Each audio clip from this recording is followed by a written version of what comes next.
Fear of rejection is not born the day someone says no to you. It is born the day you decide that someone else's response has the power to define your worth. And this story begins with a man named Daniel who lived most of his life quietly negotiating with his own fear.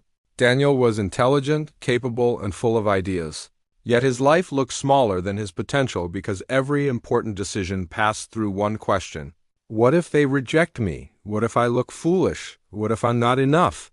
And because of that question, Daniel avoided speaking up, avoided applying for opportunities, avoided expressing interest, avoided showing his true self, and every avoided moment slowly built a life of regret. Not loud regret, but quiet regret, the kind that whispers at night when the world is silent.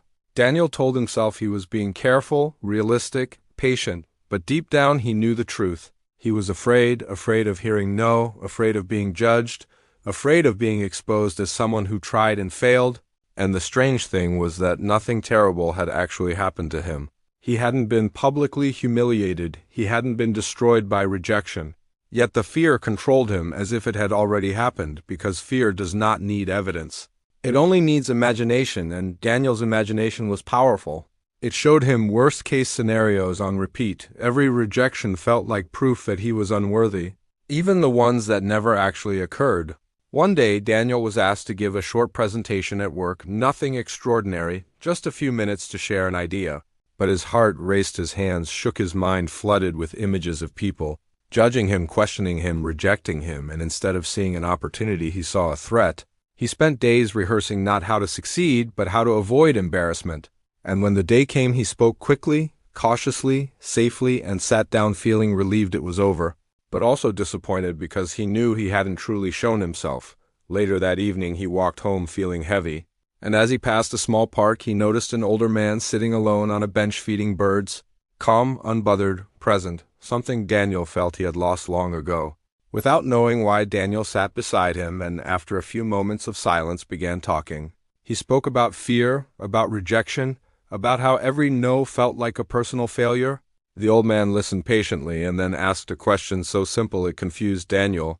He asked, who taught you that rejection is a verdict on who you are? Daniel didn't have an answer because, like most fears, it had never been questioned. It had simply been accepted as truth. The old man smiled and said something that shifted everything.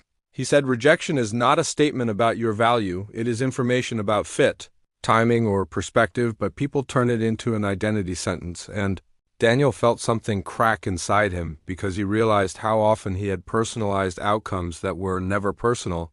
The old man continued, explaining that every meaningful life requires exposure, and exposure always carries the risk of rejection. But avoiding rejection guarantees something worse, a life unlived.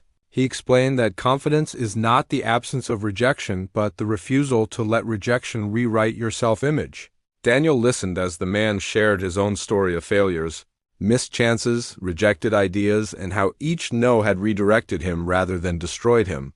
And then the old man said the most important thing of all. He said, rejection only hurts when you believe it reveals something about your worth. Once you understand it doesn't, it loses its power. That night, Daniel walked home thinking about how many choices he had made to avoid temporary discomfort at the cost of permanent limitation. How many versions of his life he had abandoned because he feared one moment of no, and something shifted, not suddenly, not dramatically, but honestly. Over the next few weeks, Daniel began practicing a new rule. He would act based on alignment rather than approval. He applied for opportunities without rehearsing excuses. He spoke honestly without trying to impress. He allowed himself to be seen. And yes, rejection still came, emails unanswered, proposals declined, conversations that went nowhere. But something strange happened. The rejections didn't destroy him, they passed through him because he no longer interpreted them as evidence of inadequacy. He saw them as part of participation. He understood that rejection is not the opposite of success. It is the entry fee, the proof that you are in the arena. Daniel realized that the people he admired most were not those who avoided rejection, but those who had been rejected many times and kept showing up unchanged. He also realized that the pain he once feared was never as painful as the years he spent hiding.